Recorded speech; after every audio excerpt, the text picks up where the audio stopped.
Îți urez bun venit la citirea pentru luna iunie. Această citire este pentru tine dacă ai soarele, luna sau ascendentul în zodia Gemeni. În această lună suntem sub influența vibrației universale 6, o energie care ne aduce lecții legate de echilibru interior, de vindecarea relațiilor, de iubirea autentică și asumarea responsabilităților sufletești. În citirea de astăzi vom analiza lecția sufletului tău în această lună, ce ai nevoie să lași în urmă, ce se întâmplă în plan sentimental și profesional.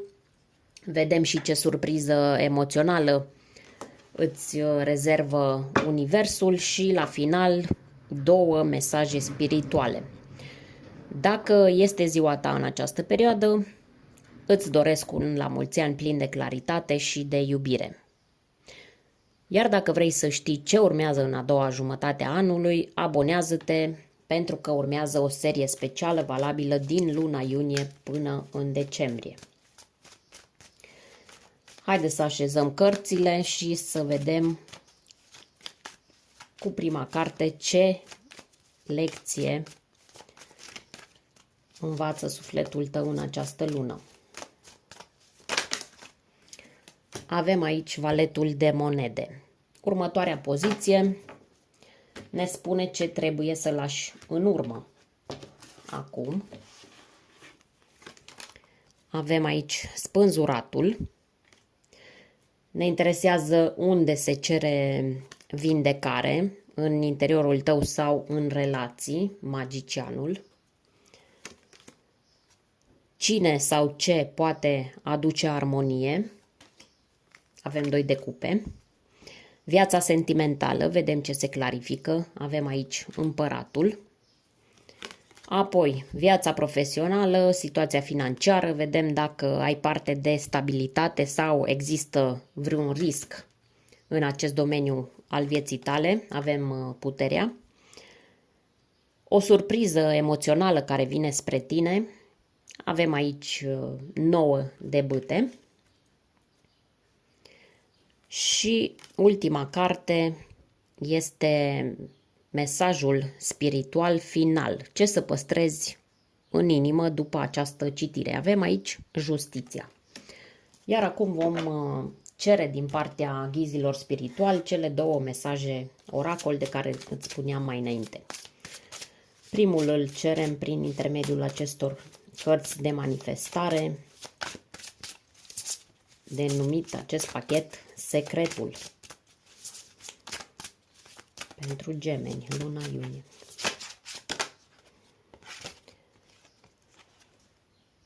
Concentrează-te doar pe prosperitate. Așa. Universul are de toate pentru tine.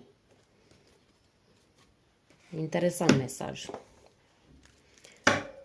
Așa, și din oracolul înțelepciunii mai cerem un mesaj din partea universului.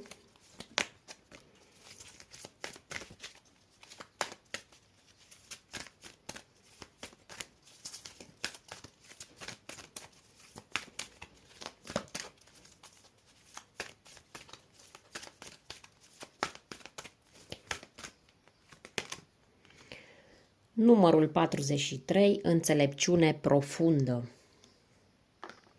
Îmi place mesajul primei cărți care spune că nu e treaba ta să descoperi cum ajung banii în viața ta. Treaba ta este să-i ceri, crezând cu tărie că deja i-ai primit și să te simți fericit sau fericită în acest moment. Ca și cum deja îi ai în mână, deja deții banii pe care îi dorești.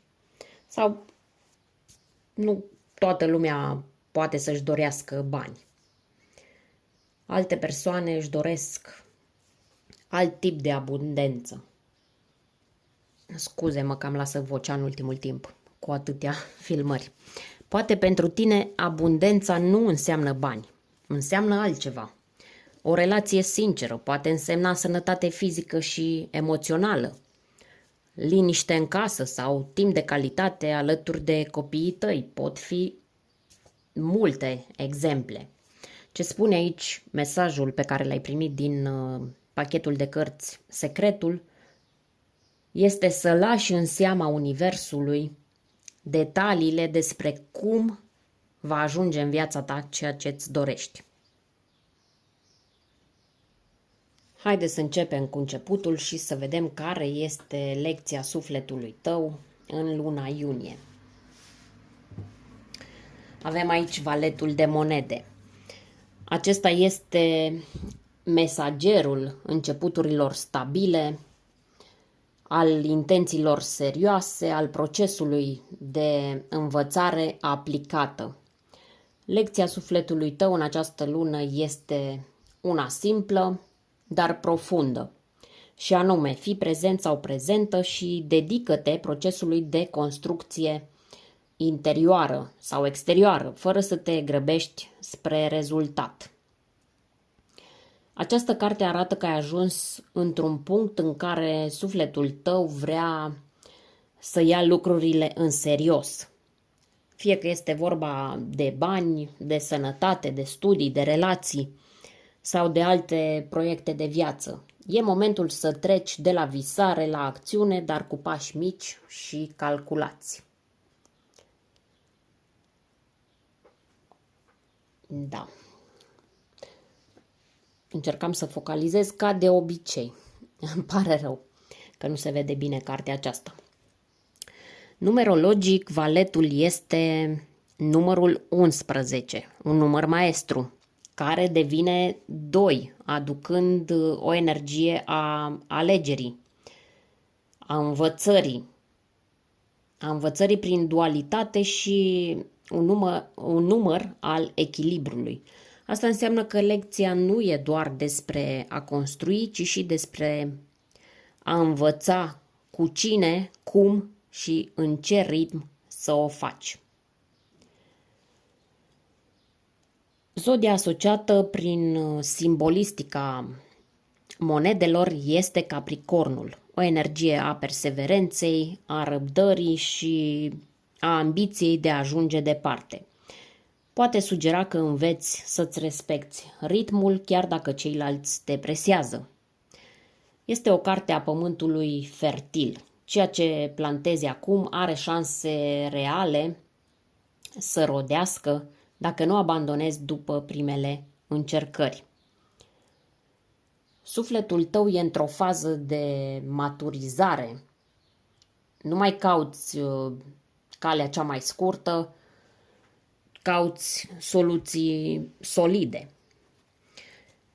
Un exemplu de trăire concretă a unei astfel de lecții ar fi că unii dintre voi, cineva începe un nou serviciu și trebuie să aibă răbdare să învețe procedurile, chiar dacă se simte subestimat sau subestimată că nu le cunoaște încă. Altcineva decide să-și investească banii sau energia într-un curs de dezvoltare personală, știind că rezultatele nu apar imediat, dar vor conta pe termen lung. Acest efort, această investiție în cursul respectiv. Sau poate e vorba de o relație care se leagă lent, dar care are bazele unei iubiri mature, construite în timp. Valetul de monede îți amintește că lecțiile sufletului nu sunt mereu spectaculoase, dar sunt exact acelea care te pregătesc să devii cineva de încredere, cineva valoros și stabil. Spânzuratul ne spune ce trebuie să lași în urmă. Această carte este un semnal clar. E momentul să renunți la nevoia de control, la lupta cu ceea ce nu poți schimba și la blocajele autoimpuse.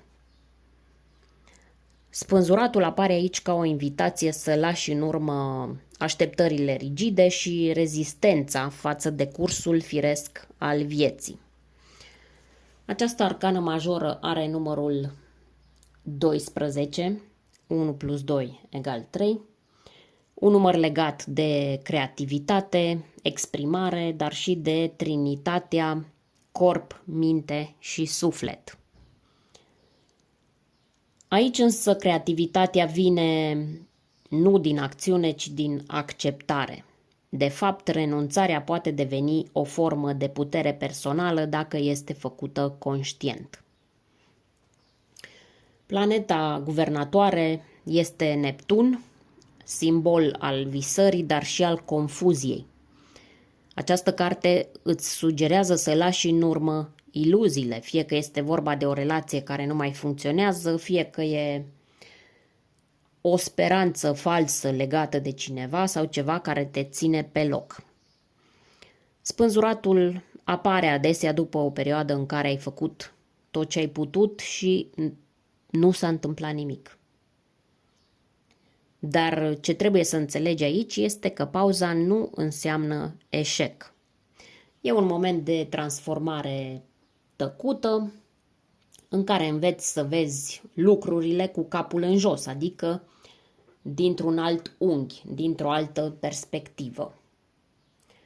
În contextul poziției noastre, de ce anume trebuie să lași în urmă, ți se cere să renunți la insistența de a avea toate răspunsurile acum sau să renunți la dorința de a forța un rezultat. Unele lucruri au nevoie să se decanteze. Aici poate fi vorba de o relație în care ai dat prea mult și nu mai poți continua în același fel. Poate fi vorba de un loc de muncă în care ai stagnat și nu mai înveți nimic, nu mai evoluezi. Sau mai poate fi vorba aici de o atitudine de autosacrificiu care nu-ți mai servește. Dacă e să facem legătura cu prima carte, cu valetul de monede, aș spune că e nevoie să lași în urmă pasivitatea și perspectiva veche, ca să poți începe cu răbdare un nou ciclu de creștere. Pe scurt, nu trebuie să mai stai agățat sau agățată acolo unde ai înțeles deja lecția. Eliberează-te cu blândețe. Să vedem unde se cere vindecare în această perioadă. Avem aici magicianul, o altă arcană majoră. Din 8 cărți, 5 sunt arcane majore. Vindecarea pe care sufletul tău o cere în luna iunie este legată de încrederea în propria putere, putere de a crea realitatea pe care o dorești. Magicianul este prima carte numerotată a arcanelor majore. Simbolul începutului conștient, al voinței clare și al exprimării prin acțiune. Aici vindecarea are legătură cu blocajele legate de valoarea personală, dar și cu momentele în care ai tăcut când trebuia să vorbești, ai amânat când trebuia să creezi sau ai urmat calea altora în locul vocii tale interioare. Este momentul să-ți vindeci relația cu propriul potențial. Ai toate elementele la dispoziție. Inteligență, sensibilitate, resurse, inspirație, le ai pe toate, dar e posibil ca în ultima vreme să fi fost prea nesigur sau nesigură ca să acționezi. Poate că ai așteptat semne din afară, în loc să recunoști că puterea este deja în interiorul tău. Magicianul este arhetipul manifestatorului. Dar dacă există traume sau experiențe vechi nerezolvate, e posibil să te autosabotezi, să nu te crezi în stare sau să dai altora puterea deciziei în locul tău. Asta trebuie vindecat. Îți dau și un exemplu concret sau două. Aici este vorba să nu mai depinzi de validarea cuiva ca să pornești un proiect. Sau este vorba de a spune stop influențelor din afară, influențe care ți-au diminuat avântul și curajul. Sau aș mai spune că putem vorbi aici despre exprimarea clară a dorințelor într-o relație, fără teama că vei fi respins sau respinsă. Aceasta este una dintre cele mai importante cărți din această citire, pentru că dacă vindeci acest blocaj, poți relansa tot ceea ce părea blocat în viața ta. Să vedem în continuare cine sau ce poate aduce armonie în viața ta. În această poziție avem 2 de cupe care aduce un mesaj clar. Armonia vine printr-o conexiune sinceră bazată pe reciprocitate emoțională. Nu e vorba doar despre iubire romantică, deși poate fi în unele cazuri, ci este vorba despre orice formă de parteneriat autentic în care există respect, comunicare deschisă și o legătură de suflet la suflet. Așadar, poate fi și relația mamă-fică, o relație de prietenie și așa mai departe. Această carte indică un schimb echilibrat. Armonia nu vine din a da totul, nici din a primi fără să oferi, ci din acel punct perfect de echilibru în care amândoi vă simțiți văzuți și apreciați. Poate fi vorba de o relație care se vindecă sau se reașează pe baze mai solide. Poate fi un prieten, o prietenă sau partener sau parteneră de viață care îți oferă sprijin emoțional, sau poate fi vorba chiar de o nouă persoană care intră în viața ta cu intenții sincere.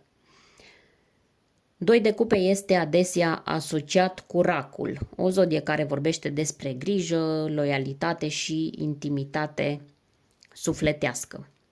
Poate apărea în viața ta o persoană cu aceste trăsături sau poate chiar tu ești chemat sau chemată să devii acel sprijin cald pentru cineva. Ideea este că nu ești singur sau singură în acest proces de transformare.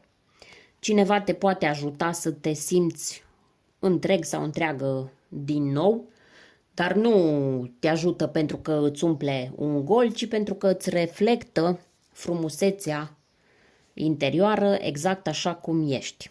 Frumusețea ta interioară. Să trecem la un aspect important care interesează pe multă lume, și anume viața sentimentală. Arcana majoră care a apărut aici, Împăratul, aduce în viața sentimentală o energie puternică de ordine, asumare și responsabilitate. Este o carte care vorbește despre o relație serioasă, despre cineva care vrea să preia conducerea sau despre o dorință profundă de stabilitate într-un domeniu care poate a fost marcat de nesiguranță. Această lună vine cu claritate privind cine este în control în relație, claritate în ceea ce privește ce îți dorești tu de fapt de la o conexiune și dacă mai ești dispus sau dispusă să accepți mai puțin decât meriți. Planeta asociată este Marte, guvernatorul berbecului, deci putem avea de-a face cu o energie masculină puternică, poate chiar rigidă, dar hotărâtă. Poate fi cineva cu un semn de foc în harta natală, berbec, leu, săgetător, sau poate fi o persoană matură, o persoană cu funcție, cu autoritate sau poate avea o prezență dominantă. Dacă ești într-o relație, e posibil să apară o restructurare a rolurilor voastre. Unul dintre voi își va dori mai mult control sau va simți nevoia de siguranță și de reguli clare. Se clarifică ce așteptări există, cine oferă protecție și cine are nevoie să se simtă în siguranță. Însă, atenție, prea mult control poate sufoca. Fii atent sau atentă dacă încerci să conduci cu forța sau dacă partenerul sau partenera face asta. Armonia vine când puterea e împărțită, nu impusă de unul sau de celălalt. Dacă ești singur sau singură, împăratul poate indica o persoană nouă care intră în viața ta și care pare că știe ce vrea. Poate fi cineva cu statut, cu o atitudine serioasă, chiar rezervată la început, dar extrem de protector când se atașează. Nu este genul care flirtează la întâmplare, este genul care vine cu intenții clare. Însă trebuie să simtă că are în față un partener sau o parteneră egală, un partener egal, o parteneră egală, altfel își pierde interesul. Dacă ai simțit că te tot învârți în cerc în plan emoțional, această lună poate aduce o întâlnire care rupe acel tipar. Poate fi cineva pe care l-ai văzut și în alte contexte, profesionale de exemplu, dar abia acum devine clar că este interesat sau disponibil. Simbolul tronului și al armurii din această carte sugerează că unul dintre voi are inima protejată, poate din experiențe anterioare dureroase. Această lună va clarifica dacă există potențial de deschidere emoțională sau dacă legătura rămâne una de suprafață, chiar dacă pare solidă în aparență. Pe scurt, în iunie se clarifică cine este disponibil cu adevărat emoțional, cine își dorește stabilitate și se clarifică dacă te simți iubit sau iubită cu adevărat sau doar ești administrat sau administrată în relație. În continuare, puterea ne vorbește despre viața profesională și situația financiară. O altă arcană majoră, numărul 8, puterea, indică o perioadă în care stabilitatea profesională nu se obține prin forță brută, ci prin calm interior, reziliență și inteligență emoțională. Aici nu e vorba de o confruntare exterioară, ci de o stăpânire de sine care devine esențială pentru succes.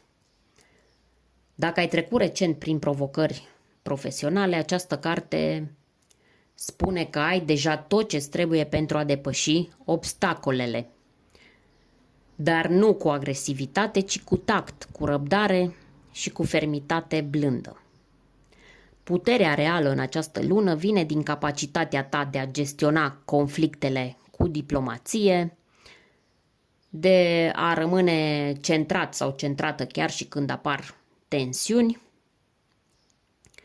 și mai vine din capacitatea ta de a menține ritmul constant chiar dacă ceilalți cedează presiunii. În tarotul clasic leul este însoțit de o femeie care îl mângâie. Această imagine reflectă exact acest mesaj. Tu nu trebuie să lupți, ci să domolești haosul cu claritate și echilibru interior. Am eu ceva cu leoaica. Zodia asociată este leu, semn de foc, dar unul care știe să strălucească prin demnitate, nu prin ceartă. E posibil să ai de-a face cu persoane orgolioase, autoritare sau cu un mediu în care trebuie să-ți afirmi autoritatea fără a declanșa confruntări sau dispute. Stabilitate sau risc. Puterea în această poziție înclină mai degrabă spre stabilitate, dar nu una pasivă. Este o stabilitate câștigată prin efort personal și autocontrol. Dacă te gândeai să schimbi ceva, cum ar fi locul de muncă sau o colaborare, vrei să schimbi cu cine colaborezi, s-ar putea să nu fie momentul unei mișcări bruște, ci momentul de a te pregăti temeinic. Un alt exemplu, dacă ai un proiect important, va trebui să-l gestionezi calm, fără să te lași influențat sau influențată de presiuni sau de emoții de moment. Dacă ai colegi dificili sau un șef autoritar, puterea îți spune că le poți face față fără să te compromiți. Pe scurt, nu e nevoie să forțezi nimic. Ai suficientă forță interioară ca să-ți păstrezi locul, să-ți păstrezi demnitatea și direcția și să obții ceea ce ți se cuvine fără să te lupți pentru fiecare firimitură. Haideți să vedem în continuare care este surpriza emoțională care vine spre tine în luna iunie. Aici avem 9 de bâte. O carte care la prima vedere pare să vorbească despre epuizare sau de vigilență extremă, dar în această poziție surpriza nu este neapărat neplăcută. Ea vine ca o revelație emoțională neașteptată, adică îți vei da seama că ești mai puternic sau mai puternică decât credeai, chiar dacă ai obosit, te-au rănit sau ai fost gata să renunți. Această carte te surprinde prin încăpățânarea pozitivă, acea forță interioară care apare tocmai când simți că nu mai poți. Poate că ai trecut printr-o perioadă grea, poate printr-o relație în care ai fost trădat sau trădată, ai trecut printr-un conflict de familie sau o prietenie în care ai investit și nu ai primit nimic înapoi. E posibil să te fi închis, să fi spus nu mai vreau să știu nimic de nimeni. Dar în iunie ceva sau cineva îți reactivează încrederea. Așadar, surpriza poate fi o persoană care apare în viața ta și fără să încerce să forțeze nimic, îți aduce o senzație de siguranță.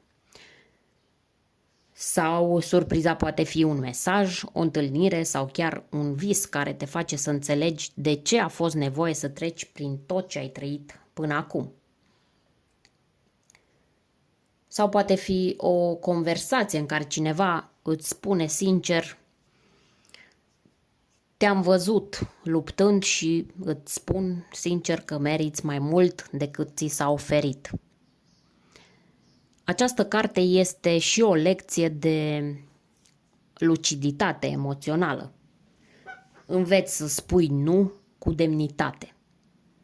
Nu din frică, ci pentru că îți prețuiești energia și foarte bine faci. Poate fi și o surpriză în modul în care tu reacționezi. Adică se întâmplă ceva și după aceea stai și te gândești și îți spui nu vine să cred cât de bine am gestionat acea situație.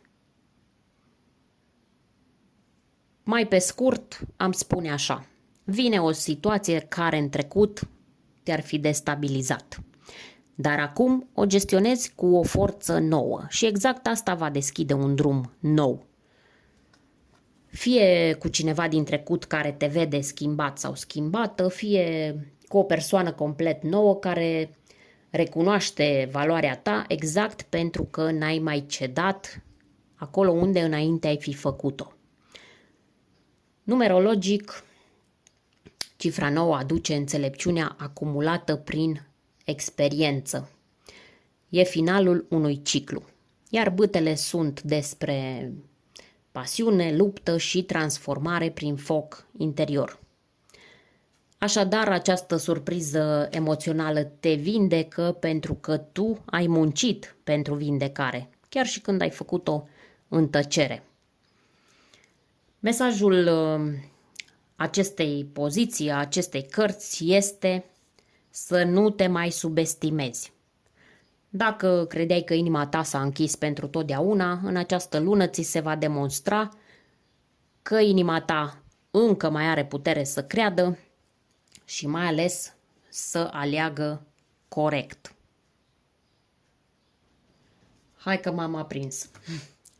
După ce ai trecut prin atâtea lecții de răbdare, forță interioară și recunoaștere reconectare cu propria valoare, vine acum momentul să înțelegi și mesajul profund al acestei etape. Ce anume vrea Universul să păstrezi cu tine în inimă chiar și după ce luna iunie se încheie. Aici avem justiția. Justiția nu vine doar cu o balanță, ci cu o oglindă a conștiinței. Această carte îți transmite că adevărul tău are valoare și că fiecare pas făcut cu integritate contează, chiar dacă lumea din jur pare nedreaptă. Mesajul spiritual este să păstrezi în tine discernământul. Nu trebuie să te explici tuturor. Când tu știi că ești sincer sau sinceră cu tine, restul se așează. Această carte te încurajează să continui să faci alegeri aliniate cu valorile tale. Fie în iubire, fie în muncă, fie în raport cu propria persoană. Nu te mai întoarce în locuri în care te-ai simțit pus sau pusă la zid, judecat, judecată. Te-ai simțit nedreptățit sau nedreptățită. Tu știi adevărul și Universul îl știe și el. Justiția mai transmite și un mesaj karmic. Ce ai oferit se întoarce. Dacă ai fost corect sau corectă, primești recunoaștere chiar dacă a întârziat puțin. Dacă ai fost trădat sau trădată, vine momentul în care celălalt înțelege ce a pierdut. Așadar, fii împăcat sau împăcată cu deciziile tale, țineți coloana dreaptă, dar inima deschisă. Dreptatea adevărată vine mai întâi din echilibrul tău interior. După acest parcurs interior intens, unde fiecare carte de tarot ți-a revelat o fațetă a drumului tău sufletesc în luna iunie, Universul îți oferă acum și 2 mesaje suplimentare, ca o binecuvântare finală și o lumină călăuzitoare. Haideți să vedem ce spun aceste cărți de oracol. Primul mesaj este din pachetul de cărți Secretul. Centrează-te doar pe prosperitate. Acest mesaj vine ca un ecou al magicianului din citire. Ți se reamintește că nu e treaba ta să controlezi cum vor veni binecuvântările, ci doar să clarifici ce îți dorești, să crezi că e posibil și să te bucuri de prezent ca și când ai deja acea abundență. Ce înseamnă prosperitate pentru tine? Poate nu e vorba de bani. Poate e un somn liniștit, un partener, o parteneră sinceră, un corp sănătos, o dimineață fără griji. Pentru fiecare dintre noi, abundența arată diferit. Iar acest mesaj îți spune că ești pe calea către forma potrivită ție, dacă nu o mai sabotezi cu frică sau neîncredere. Așadar, nu încerca să controlezi traseul. Bucură-te de drum. Mesajul din Oracolul Înțelepciunii, cartea numărul 43, Înțelepciune profundă. Această carte vine cu o energie liniștită, dar adâncă.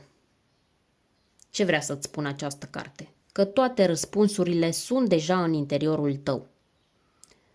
Poate ai tot căutat în afară, ai tot cerut confirmări, poate te-ai întrebat dacă faci bine.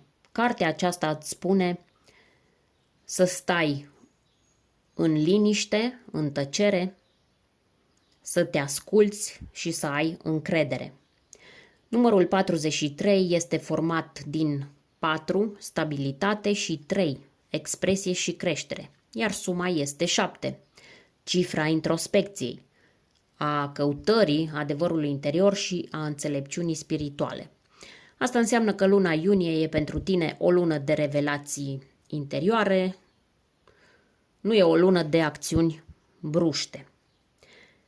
Dacă simți nevoia să te retragi uneori, să nu răspunzi imediat, simți nevoia să stai în tăcere, e perfect, pentru că în această tăcere vine claritatea. Și când ai această claritate, nu mai întrebi pe nimeni încotro. Pur și simplu știi tu, singur sau singură. Aceste două mesaje oracol împreună îți spun așa: să ai încredere în ritmul tău, să nu forțezi răspunsurile și să nu alergi după ceea ce ar trebui să vină spre tine. Universul nu uită de tine, doar te învață să recunoști ce e real și ce este doar zgomot. Și când liniștea se instalează, tu devii exact cine trebuie să fii, adică stăpânul sau stăpâna vieții tale. Dragă gemeni, dacă simți că acest mesaj ți-a adus ceva valoros, salvează-l și revină la acest videoclip atunci când ai nevoie. Cu siguranță universul îți va transmite alte nuanțe în alt moment al lunii. Universul îți va arăta mereu ceea ce ai nevoie să știi. Nu atunci când tu te grăbești și vrei neapărat un răspuns, ci atunci când ești pregătit sau pregătită să auzi cu adevărat. Sper că am reușit să-ți transmit cât mai clar cu putință aceste mesaje. Îți doresc o lună plină de claritate, de alegeri curate și momente în care să-ți amintești cât de departe ai ajuns. Dacă vrei să afli ce urmează în a doua jumătate a anului, abonează-te pentru că urmează o serie specială dedicată acestei perioade, acelei de-a doua jumătăți a anului 2025, citiri cu mesaje esențiale pentru fiecare zodie. Până data viitoare, să auzim numai de bine. Pe curând!